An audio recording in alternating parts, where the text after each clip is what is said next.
সুফিয়ান, কোরআনকে যদি গ্রহণ করি, কোরআনকে যদি আমরা ধরি, তাহলে তোর আর আমার এই ভুয়া নেতাগিরি চলবি না। কারণ কোরআনকে যদি গ্রহণ করি তাহলে তোর আমার ভুয়া নেতৃত্ব চলবে না, আসল নেতা হয়ে যাবে কোরআন যার উপর নাযিল হয়েছে সেই মুহাম্মাদুর রাসূলুল্লাহ। কিয়ামত পর্যন্ত একজনই নেতা থাকবে, আর কোনো নেতা আমরা মানিও না, আমরা বুঝিও না, আমরা জানিও না। তিনি হচ্ছেন আমার নেতা, তোমার নেতা।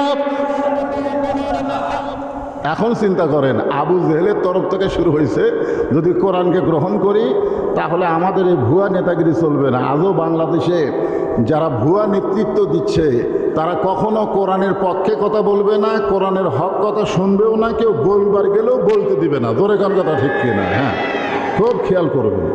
তারপরে এক ভাই এখান থেকে মাঝখান থেকে বলেছে এ কোরআনকে ধরবার গেলে কি হওয়া লাগবে? পবিত্র হওয়া লাগবে। আসলে এটা কোরআনেরই ভাষা, লা ইয়ামাসসুহু ইল্লাল মুতাহহারুন। ততক্ষণ পর্যন্ত তুমি কোরআন স্পর্শই করতে পারবে না, ধরা তো দূরের কথা, এরকম হাত দিবারও পারবে না, যতক্ষণ পর্যন্ত তুমি পবিত্র না হবা। তাহলে কোরআনকে ধরবার গেলে যদি পবিত্র হতে হয়, তাহলে সেই কোরআন যদি বাংলাদেশের পার্লামেন্টে যায় তাহলে গোটা বাংলাদেশ কেমন পবিত্র হবে, এইটা আমাদের দেখার দরকার আছে না নাই? দরকার আছে না নাই? এখনো তো আমরা দেখতে পারিনি, একটু দেখার দরকার। আসলে কোরআন যখন মানুষ মানবে, আমি আয়াতে কারিমা তেলাওয়াত করেছি, ইন্নাল্লাযীনা ক্বালু রাব্বুনাল্লাহ সুম্মা ইসতাকাম, নিশ্চয় যারা বলবে আল্লাহ আমার রব, শুধু বলবে না, এর প্রতি যারা ইস্তেকাম থাকবে, এর প্রতি যারা অটল থাকবে। আজকে শুধু কোরআনের পক্ষে আমরা চিল্লাচিল্লি করব তা করলে হবে না, বাস্তবে আল্লাহর কোরআনকে গ্রহণ করা লাগবে, তারপরে যা হয়ে যায়। জোরে কোন কথা ঠিক কিনা? হ্যাঁ, এখন আল্লাহর কোরআনকে গ্রহণ করলে আমাদের বাংলাদেশের চেহারা কেমন পরিবর্তন হবে সেইটা বুঝাইতে গিয়ে আমি আপনাদের সামনে একটা ঘটনাকে উপস্থাপন করলাম। এই আয়াত অনুসারে একটু মনোযোগ দিয়ে শুনবেন। মানুষটির নাম হলো হযরতে ওমর। জোরে বলেন, নাম কি? ছদ্মবেশে মদিনার অলিগলি ঘুরতে গিয়া হঠাৎ হযরত ওমর দেখতে পায় বিস্তীর্ণ মরুভূমির ভিতরে একজন রাখাল উট আর দুম্বা চড়ায়। হযরত ওমর আল্লাহর কোরআনকে দেখার জন্য, এই যে কোরআন শুনবার আছেন, এই কোরআন শুধু শুনলে হবে না, বাস্তবে আল্লাহর কোরআন দেখা লাগবে। জোরে কোন কথা ঠিক কিনা? শুধুমাত্র আল্লাহর কোরআনকে দেখার জন্য রাখালকে সালাম দিলেন, আসসালামু আলাইকুম রাখাল ভাই, আমার পেটে ক্ষুধা লাগছে, আমি উটের এক পেয়ালা দুধ চাই। রাখাল মুচকি মুচকি হাসে। ওমর ফারুক চমকে গিয়ে বললেন, রাখাল, তোমাকে সালাম দিলাম, তুমি সালামের উত্তরও দিলা না। আমি ক্ষুধার তালায় উটের এক পেয়া দুধ চাইলাম, সে দুধ তুমি দিবা কিনা সেটাও বলো না। রাখাল মুচকি মুচকি হাসে আর বলে, পথিক, তোমার সালামের উত্তর দিবার পারবো না, উটের দুধও তোমাকে দিবার পারবো না। ওমর ফারুক বললেন, আমার অপরাধ কি? রাখাল বললেন, তোমার অপরাধ হলো আগে তোমার পরিচয় দাও। তোমার অপরাধ হলো আগে তোমার পরিচয় দাও। এখানে যে আমরা আসি, আমাদের একটা পরিচয় আছে না নাই? জোরে কোন আছে না নাই? কি পরিচয়? বদরশিদ পরিচয়। হ্যাঁ, কারণ আল্লাহ কোরআনে বলেছেন, লা তামুতুন্না ইল্লা ওয়া আনতুম মুসলিমুন, মুসলমান না হয়ে কেউ মরিও না। তুমি যত বড় এমপি হও, মন্ত্রী হও, তালুকদার হও, চৌধুরী হও, এইটা তোমার কোনো পরিচয় নাই। তোমার পরিচয় হলো জন্মের সময় মুসলমান, মৃত্যুর সময় মুসলমান। জোরে কোন কথা ঠিক কিনা? রাখাল বলতেছে, তোমার অপরাধ হলো তোমার পরিচয় দাও। ওমর ফারুক চিন্তায় পড়ে গেলেন, আমি আল্লাহর কোরআনকে দেখতে পাইছি, আর এই সময় যদি আমি আমার পরিচয় দেই তাহলে তো কোরআন দেখা যাবে না। এই চিন্তা যখন হযরত ওমর করতেছেন, এমন সময় আল্লাহর কোরআন ওমরের সামনে দাঁড়িয়ে বলতেছেন, ওমর, রাখাল যখন তোমার পরিচয় চাইছে, তুমি আসল পরিচয় দাও। তোমার আসল পরিচয় হলো মিল্লাতা আবিকুম ইব্রাহিম হুয়া সাম্মাকুমুল মুসলিমিন।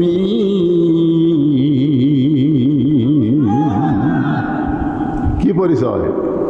বাঙালি আমরা তো জানি আমাদের জাতির পিতা কে। এতদিন শুনছেন জাতির পিতা? জাতির পিতা না জুতার পিতা?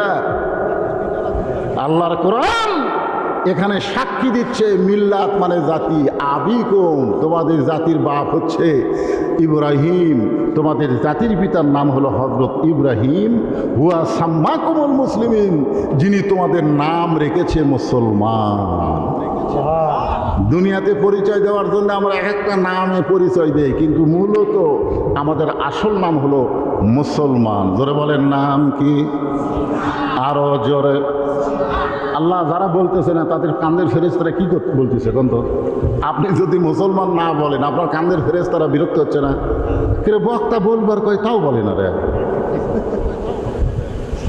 তখন আল্লাহ বলতেছে, এই বামকান্দের ফেরেশতা কোরআনের আয়াত দিয়ে তাদের জাতির পিতা তাদের নাম রাখছে মুসলমান, এই মুসলমান যারা বলতেছে না তাদের কাঁধে লেখ বোবা শয়তান। তা আমরা কি বোবা শয়তান হব? তাহলে যখনই বলবো আমাদের পরিচয় কি, জবান খুলে বলবেন মুসলমান। আমাদের পরিচয় কি? আরো জোরে, জোরসে বলুন। জোর হলো না, আরো জোরে। আমার ফারুক বললেন, রাখাল আমার পরিচয় যখন শুনতে চাও তাহলে আমার পরিচয় হলো আমি একজন মুসলমান। রাখাল মুস্কি মুস্কি হাসে। ওমর ফারুক বলে, আবার হাসার কারণ কি? বলে, হাসার কারণ হলো আসল না নকল। এখানে যে বলা হচ্ছে সুম্মাস্তাকাম, আসল না নকল। অনেক মুসলমান আছে যারা নামাজ পড়ে না, এরকম মুসলমান আছেন নাই? এখানে এমনও কিছু মুসলমান বসে আছে যারা মাগরিবের নামাজও পড়েনি, এশার নামাজও পড়েনি, কিন্তু ওয়াজ শুনতেছে। আপনারা বলেন তো, যে ব্যক্তিরা ইচ্ছা করে নামাজ বাদ দিল সেই ব্যক্তিরা কি মুসলমান থাকে? কি হয়ে যায়? মান তারাকা সালাত মুতাম্মিদান ফাকাদ কাফারা, মুত্তাফাকুন আলাই। বুখারী এবং মুসলিম শরীফের মধ্যে আছে, ইচ্ছা করে কেউ যদি একটা ওয়াক্ত নামাজ বাদ দেয় সে আর মুসলমান থাকে না, সে কাফের হয়ে যায়। আর যারা নামাজই পড়ে না, যারা নামাজই পড়ে না তাদের সম্পর্কে বলা হচ্ছে লা সালাতা লা ঈমানা। যারা নামাজ নাই তার ঈমানই নেই।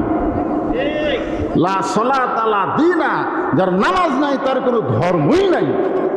বাইনাল আবদি ওয়াল কুফরি তারকুস সালাত, বান্দার কাফের মধ্যে পৃথক করা জিনিসটার নামই হলো নামাজ। এখন যারা ইচ্ছা করে মাগরিব এশার নামাজ পড়ে নাই, যদি আজকে নামাজের ওয়াজ শোনার পরে নিয়ত করে, আল্লাহ আমরা এত বড় ভুল করছি, আর ভুল করব না, ফজর থেকে আমরা নামাজ পড়ব, আল্লাহ বলে নিয়ত করার সঙ্গে সঙ্গে যত নামাজ না পড়ার পাপ হয়েছে আমি আল্লাহ মাফ করে দিলাম। কারণ ইন্নামাল আমালু বিন্নিয়াত, নিয়তের সঙ্গে সঙ্গে তার আমলের একটা রেজাল্ট আল্লাহ দিয়ে দেয়। যারা মাগরিব এশার নামাজ পড়েন নাই, আপনার নিয়ত করেন যে ফজর থেকে ইনশাআল্লাহ। কি কি বুঝবার চাচ্ছেন? যে আপনারা কতদিন বাঁচবেন, কত বছর বাঁচবেন, এরকম কোনো গ্যারান্টি কার্ড আপনাদের কাছে আছে? একটা দোকানে যা বলতেছে, ভাই এই মোবাইল কিনতেছি, এটা কয় বছরের গ্যারান্টি? দোকানদার বলতেছে 5 বছরের গ্যারান্টি। তখন কই যাক, এটা কিনা যাবে। দুই কান্দের ফেরেশতা আল্লাহ বলতেছে, আল্লাহ এই একটা মোবাইল কিনবার যে গ্যারান্টি খুঁজতেছে, ওর জীবনের গ্যারান্টি কতদিন? এক পলকের নাই ভরসা, এক পলকের নাই ভরসা, মিশে সকল আশা, কখন বুঝি দারুণ ঝড়ে ভাঙবে তোমার বাসা, মিশে হে মায়াই বন্দিরে থাইকা করলাম কত খেলা, পশ্চিমে তাকায়া দেখো তোমার ডুইবা গেছে বেলা। যারা যুবক আছো তারা মনে করতেছো আমরা এখন মরতেছি না, হুজুর আমাকে দাদা বাসে আছে, বাপ বাসে আছে, আমাকে রে তো সিরিয়ালও আমরা 3 নম্বরে আছি। কি যুবক, সিরিয়ালে কয় নম্বর? অনেক দাদা তারা নাতির জানাজার নামাজ পড়তেছে। আপনারা দেখছেন? আমি দেখছি দাদা নাতির জানাজার কান্দেছে, নাতি মোটরসাইকেল নিয়ে অ্যাক্সিডেন্ট করছে, করেই মারা গেছে। দাদা বেঁচে আছে, নাতি মরে গেল। তো তোমরা যারা যুবক রাস্তাঘাটে ঘুরতেছো, মনে করতেছো আমাকে তো আর মরার বয়স হয়নি। মরার কোনো বয়স লাগবে না, খালি হুকুম হওয়ার সাথে সাথে মৃত্যু হবে। জোরে কান কথা ঠিক কিনা কথা বলেন? ওমর ফারুক বললেন, রাখাল আমার পরিচয় হলো আমি একজন মুসলমান। রাখাল মুস্কি মুস্কি হাসি আর বলে, আসল না নকল? ওমর ফারুক বলতেছে, রাখাল মুসলমান তো মুসলমানই, এখানে ওর আসল নকল কি? রাখাল বলতেছে, আসল মুসলমান যারা হবে তারা চাওয়ার ব্যাপারে সতর্ক থাকবে। আসল মুসলমান যাত্রার কাছে চাবে না, দরকার হলে ফাঁসির মঞ্চে যাবে, কিন্তু রাষ্ট্রপতির কাছে প্রাণ ভিক্ষা চাবে না। দরকার কথা ঠিক কিনা? দরকার হলে ফাঁসির মঞ্চে যাবে। এরকম কিছু মুসলমান আমরা বাংলাদেশে দেখছি হাসিনার সময়। দরকার কথা ঠিক কিনা? রাষ্ট্রপতির পক্ষ থেকে একটা ক্ষমা ঘোষণা, তোমরা দরখাস্ত করো, রাষ্ট্রপতি যদি দয়া করে মাফ করে তাহলে তোমাদের ফাঁসি হবে না। ফাঁসির আসামি মুচকি মুচকি হাসতেছে। তো মুচকি মুচকি হাসার কারণ? উকিল জিজ্ঞাসা করতেছে, হাসতেছেন কেন? বলে, হাসার কারণ হলো বাংলাদেশে 3টা রাষ্ট্রপতিকে ক্ষমতা থাকা অবস্থায় মরা দেখছি। এই বাংলাদেশে 3টা রাষ্ট্রপতি, তাদের সকলের নামের শেষে আছে রহমান। এই 3টা রহমান ক্ষমতার থাকা অবস্থায় মারা গেছে। একটা হলো বঙ্গবন্ধু শেখ মুজিবুর রহমান, একটা হলো জিয়াউর, আর একটা হলো জিল্লুর। এই 3টা প্রেসিডেন্ট ক্ষমতার থাকা অবস্থায় মারা গেছে। তো যারা নিজেরাই মরে যায় তাদের কাছে কোনো ইমানদার প্রাণ ভিক্ষা চায় না। প্রাণ ভিক্ষা চাওয়ার একমাত্র মালিক হচ্ছে আমাদের আল্লাহ। জোরে কোন কথা ঠিক? মাশাআল্লাহ, ওদিকে তো ভালো যুবক বুঝছে রে, খুব জোরে শব্দ শোনা যাচ্ছে। মাশাআল্লাহ, সুবহানাল্লাহ। আমরাও প্রত্যেকটা নামাজে সূরা ফাতিহার মধ্যে ওয়াদা করতেছি, ইয়াকা নাবুদু ওয়া ইয়াকা নাস্তাইন। আমরা গোলামি করি কার? তাহলে সাহায্য চাবো কার কাছে? রাখাল বললেন, ফকির তুমি যদি আসল মুসলমান হও তাহলে তুমি দুধ চাইলা কার কাছে? সঙ্গে সঙ্গে উমরের চোখ দিয়ে দর দর করে পানি পড়তেছে। আল্লাহ, তোমার কোরআন যখন সমাজের মধ্যে চালু থাকবে, উমর যদি কোনো ভুল করে একটা রাখাল পর্যন্ত ভুলটা ধরতে পারবে। বাংলাদেশের কোনো জায়গায় কোরআন চালু না থাকলেও আপনাদের মসজিদের মধ্যে কোরআন চালু আছে। ইমাম সাহেব যদি 4 রাকাত নামাজে 3 রাকাতে বসে, একটা ভ্যানওয়ালা পর্যন্ত ভুল ধরার ক্ষমতা রাখে। জোরে কোন কথা ঠিক কিনা? পেশার নামাজ কয় রাকাত? 4 রাকাত। ফরজ কয় রাকাত? কথা কয় না। ফরজ কয় রাকাত? ইমাম সাহেব 2 রাকাত নামাজে বসছে, আবার 3 রাকাতে বসে গেছে। তো সামনে কাতারে যারা আসে তারা অত খেয়াল করেনি, বুঝলেন? তারা খেয়াল। কিন্তু 3 নম্বর কাতারে একটা অটো ভ্যান চলে, ভ্যানক খালি চাবি দিয়ে তুই নামাজ শুরু করছে। ওই চিন্তা করে, কে রে, এশার নামাজে 2 রাকাতের পরে একটা বৈঠক, 4 রাকাত পরে একটা বৈঠক, ইমাম সাহেব 3 রাকাত পরে বসলো কেন? আল্লাহু আকবার। যেই মাত্র আল্লাহু আকবার কইছে, ইমাম কাঁদতে কাঁদতে খাড়া হচ্ছে। ইমাম যদি মনে মনে কয় এতদিন 4 রাকাত পড়াছি, আজ থেকে 3 রাকাত যদি বসমো, যতই চেষ্টা কর আমি উঠবো না। আপনারা বলেন তো, ইমাম যদি স্বৈরাচার হইয়া হাসিনের মতন জোর করে ক্ষমতা বসে থাকবার চায়, যে তোরা ভোট দে আর না দে, আমি ক্ষমতার থাকার নাম না, এই মনে করে যদি ইমাম সাহেব 3 রাকাত নামাজত বসেই থাকে, ও যদি লোক বা গ্রহণ না করে, মসজিদের মুসল্লি কার পক্ষে যাবে? ইমামের পক্ষে না ভ্যানালার পক্ষে? কারণ মসজিদে ইমামের আইন চলে না, মসজিদে চলে আইন কার? আরো জোরে বলেন। শুধু মসজিদ আল্লাহর আইন চললে হবে না, গোটা বাংলাদেশ আমার আল্লাহর। জোরে কর কথা ঠিক কিনা? মসজিদ আল্লাহর আইন চলে, গোটা সমাজেও আল্লাহর আইন চালু করতে গেলে এই কোরআন শরীফকে মসজিদের তাকের মধ্যে শুধু রাখলে হবে না, সংসদে নিয়ে যাওয়া লাগবে। জোরে কর ঠিক কিনা? আল কোরআনের আলো, সবাই বলবেন, সংসদে জালো। আল কোরআনের আলো, কোরআন হাদিস যেখানে, দুনিয়ার মুসলমান লিল্লাহে তাকবীর।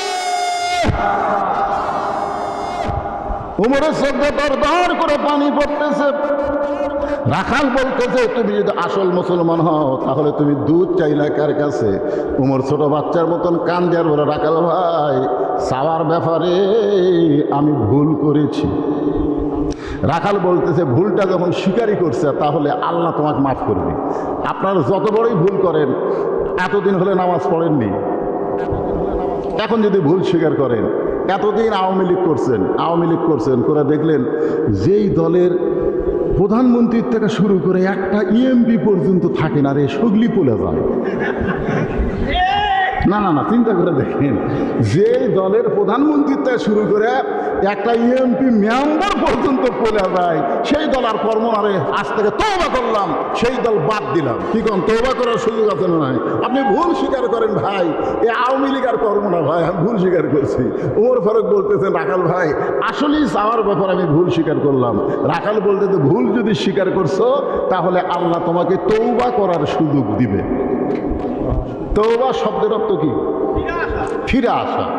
ভুলটা যখন স্বীকার করছো আল্লাহ তোমাকে তওবা করার সুযোগ দিবে, তুমি তওবা করলে আল্লাহ তোমাকে মাফ করবে। ওমর ফারুক বলেন রাখাল ভাই তাহলে আমি তওবা করতেছি। রাখাল বলে তুমি মূর্খ মানুষ, তুমি তওবা কেমনি করবা? ওমর ফারুক চুপ করছে, বলে আমি মূর্খ? বলে মূর্খ না হলে যাত্রার কাছে চাই। যারা গান গায় দয়াল বাবার দরবারেতে কেউ ফিরে না খালি হাতে, আপনার বলেন তো এরা শিক্ষিত না মূর্খ? কথা কারণ শিক্ষিত না মূর্খ? এরা জাতের মূর্খ। কারণ দয়াল বাবা কিছুই দেওয়ার পারে না। তারা যদি বলতো আমার দয়ার আল্লাহর দরবারেতে কেউ ফিরে না খালি হাতে, আল্লাহ আল্লাহ আল্লাহ, ঠিক আছে না নাই? ধরেন ঠিক আছে নাই, কিন্তু ওরা কি বলতেছে? দয়াল বাবার দরবারেতে কেউ ফিরে না খালি হাতে। এটা কি? হ্যাঁ, তোমার মতো মূর্খ কেউ নাই। ওরা আমি তোমাকে তওবা করাই, তুমি আমার সঙ্গে তওবা করো। হযরত ওমরের চোখে দরদর করে পানি পড়তেছে। আল্লাহ তোমার কোরআন যখন সমাজের মধ্যে চালু থাকবে, ওমরের মতন ভুল করলে একটা রাখাল পর্যন্ত তাকে তওবা পড়ানোর সাহস পাবে। এবার রাখাল হযরত ওমরকে তওবা পড়াচ্ছেন। যারা মাগরিব এশার নামাজ পড়েন নাই আর যারা নামাজ পড়েছেন আমরা সকলেই তওবা করব, কারণ যেভাবে নামাজ পড়া দরকার আমরা সেভাবে আদায় করতে পারতেছি না। কারণ বাংলাদেশে নামাজ পড়ার কথা আমরা বলি কিন্তু নামাজ কায়েমের কথা আমরা বলতে পারি না। কারণ সারা জীবন নামাজ পড়বেন, নামাজ কায়েম করবেন না, অথচ গোটা কোরআনের মধ্যে আল্লাহ বলেছেন ওয়াকিমুস সালাত, নামাজ কায়েম করো। কোনো জায়গায় নামাজ পড়ার কথা আল্লাহ বলে নাই, নামাজ কায়েম করার কথা আল্লাহ বলেছেন।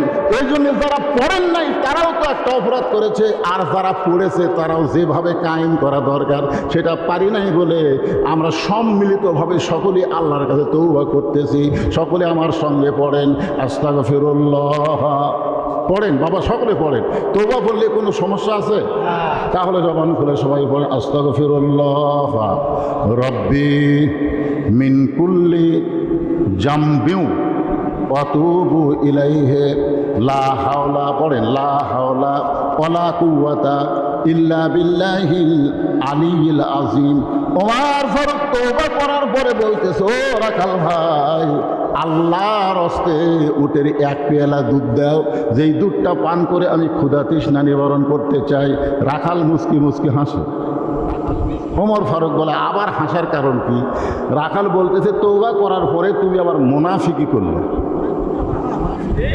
আপনারা বলেন তো কাফের আর মুনাফিক এই দুটোর মধ্যে কোনটা খারাপ? কারণ কাফের জাহান্নামের উপরে থাকবে আর মুনাফিক থাকবে জাহান্নামের তলে, একেবারে তলাক যাবে। কাফের বেঈমানের যে পেশাব পায়খানা করবে, মুনাফিকেরা তলে থাকে সেই পেশাব পায়খানা খাবে। সাহাবেরা বললেন ইয়া রাসূলুল্লাহ এই বদমাইশ মুনাফিকেরা কোন দলের মধ্যে হবে? আল্লাহ রাসূল যখন চোখের পানি বের করে কাঁদতেছেন, 3 বার নবী কাঁদলেন। সাহাবেরা বললেন হুজুর এই বদমাইশ মুনাফিকেরা কোন দল থেকে বের হবে? আল্লাহ রাসূল বললেন ইহুদির মধ্যে কোনো মুনাফিক নাই, কাফিরের মধ্যে কোনো মুনাফিক নাই, হিন্দুর মধ্যে কোনো মুনাফিক নাই। মুনাফিকের আবাদ হবে মুসলমানের ভিতরে। চিন্তা করছেন? আরে আমাদের ভিতরে এই মুনাফিকের আবাদ হচ্ছে। যারা বাংলাদেশে মানুষের আইন চায়, আল্লাহর কোরআনের আইন চায় না। এই যে আব্দুল্লাহ ইবনে উবাইয়ের গল্প শুনলেন না? কি বলল? নবীর পাশে 5 ওয়াক্ত নামাজ পড়ছে, রোজা করছে, দান করছে, এরপরও জাহান্নামের তলদেশে তার জায়গা হবে। কারণ নবীকে সে নবী মানছে কিন্তু নেতা মানে নাই। নবীকে নবী মানছে, নবীর প্রতি দরুদ পড়ি, নবীরে সালাম করি মসজিদের ভিতরে, কিন্তু নবীর সমাজ গড়ার কাজে যাদের দ্বন্দ্ব মনে বাজে তারাই হলো মুনাফিক। ওমর ফারুক চক্ষু লাল করে বলতেছে, রাখাল তুমি আমাকে মুনাফিক বলার সাহস কেমনে পাইলা? রাখাল বলতেছে, এত রাগ করো কেন? রাখালকে আর হযরত ওমরকে চিনে নাকি? চিনে না, যার কারণে বলতেছে মিয়া এত রাগ করো কেন? আল্লাহ কোরআনে বলেছেন, লিমা তাকুলু মা লা তাফআলুন। আল্লাহু আকবার। তুমি সত্যি করে দেখো তো তোমার মুখের সাথে মনের মিল আছে? রাখাল হযরত ওমরকে বলতেছে, তুমি একটু খেয়াল করে দেখো তো তোমার মুখের সাথে মনের মিল আছে? একটু খেয়াল করে দেখো।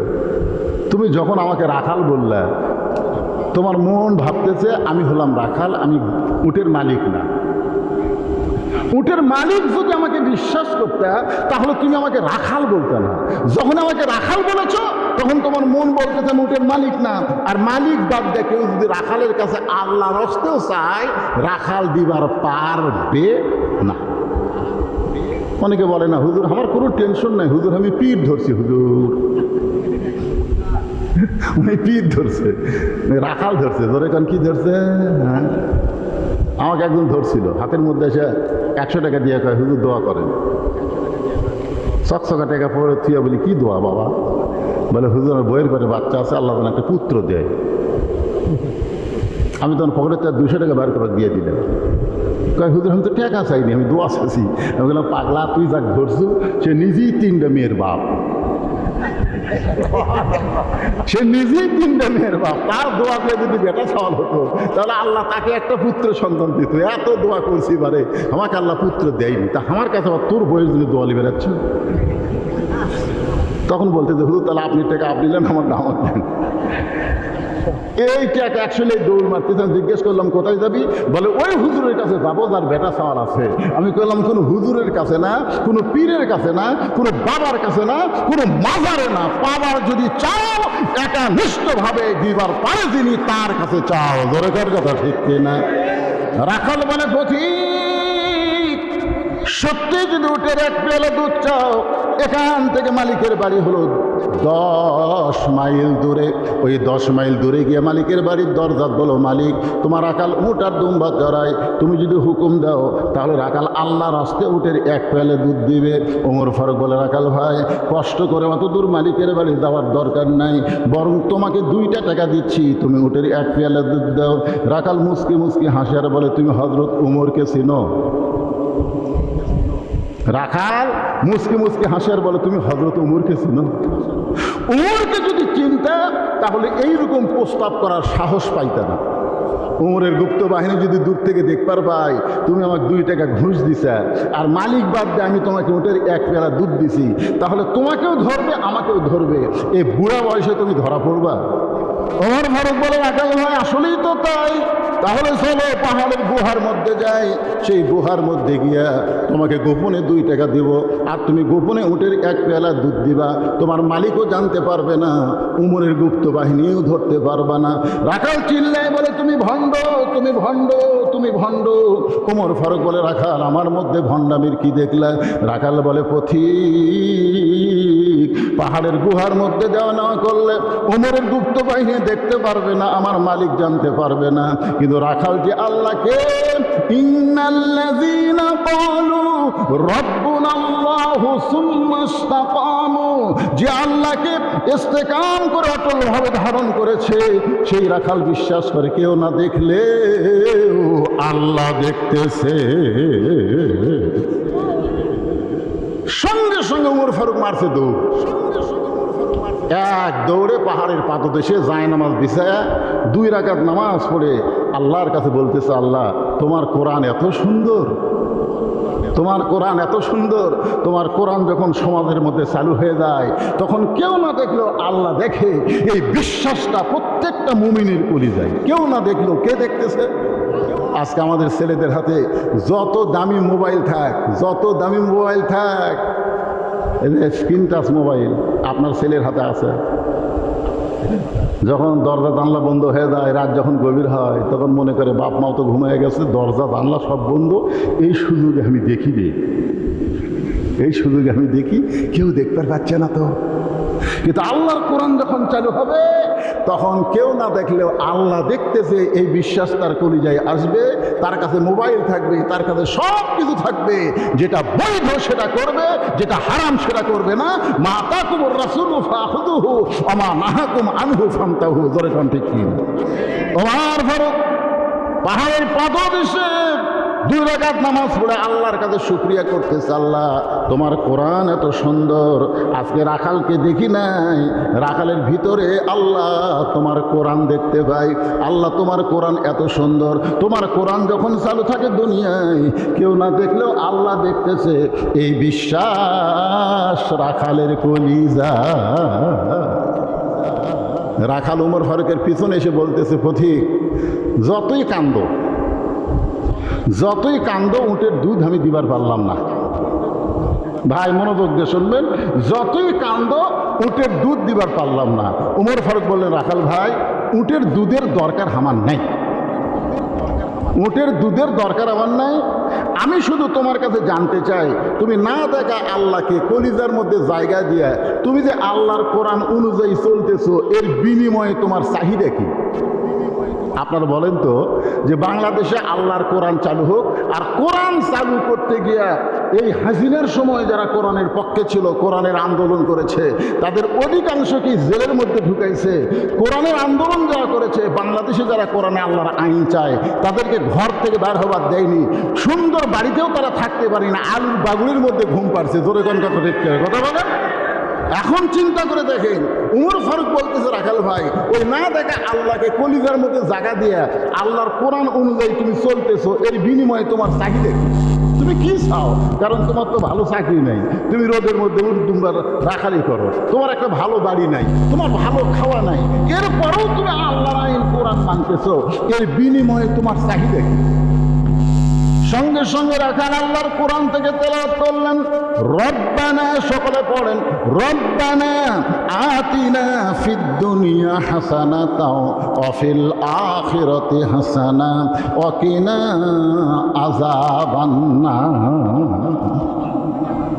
ওমর ফারুক বললেন, রাখাল আমি তোমার চাহিদার কথা শুনতে চাইলাম, আর তুমি আল্লাহর কোরআনের আয়াত শুনালে। রাখাল বলে, তুমি আসলেই মূর্খ।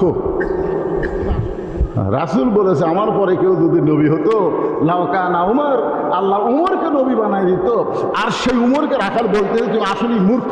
আরে আয়াত দিয়ে আমি 2টা জিনিস চাইছি, আমার চাহিদা হলো 2টা। একটা হলো রব্বানা আতিনা ফিদ দুনিয়া হাসানা, আর একটা হলো অফিল আখিরাতে হাসানা। দুনিয়ার সৌন্দর্য হলো মহামানব হযরত উমরকে আমি এক নজর দেখতে চাই, যে উমর আল্লাহর কোরআনের আইন চালু করার কারণে আমার মতন রাখাল না দেখা আল্লাহকে কলিজার মধ্যে জায়গা দিবার পারছে।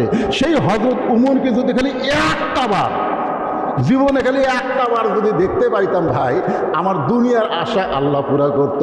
আমার 2 নম্বর আশা হলো, আমি রাখাল যখন মরে যাব, অদম রাখালকে আল্লাহ যেন জান্নাত দেয়।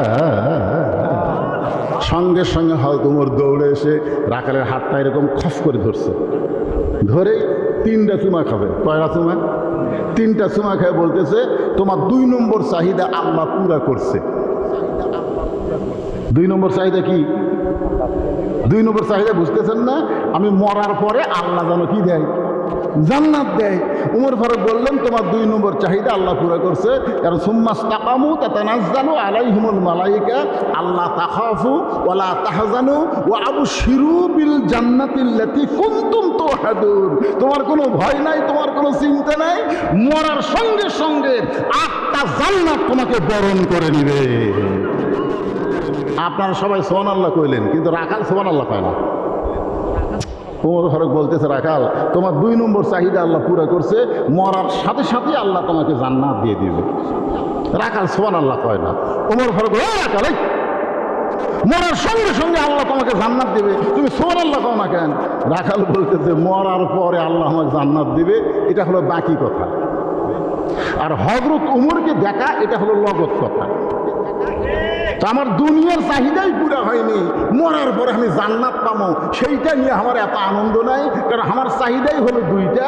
1 নম্বর চাহিদা হলো হযরত ওমরকে আমি 1 নজর দেখবো, 2 নম্বর চাহিদা হলো মরার পরে জান্নাতে যাব। তাহলে নগরটাই আমার এখন পূর্ণ হয়নি। হয়তো ওমরকে যতদিন না দেখবো ততক্ষণ পর্যন্ত জান্নাতের ধান্দা আমার নাই।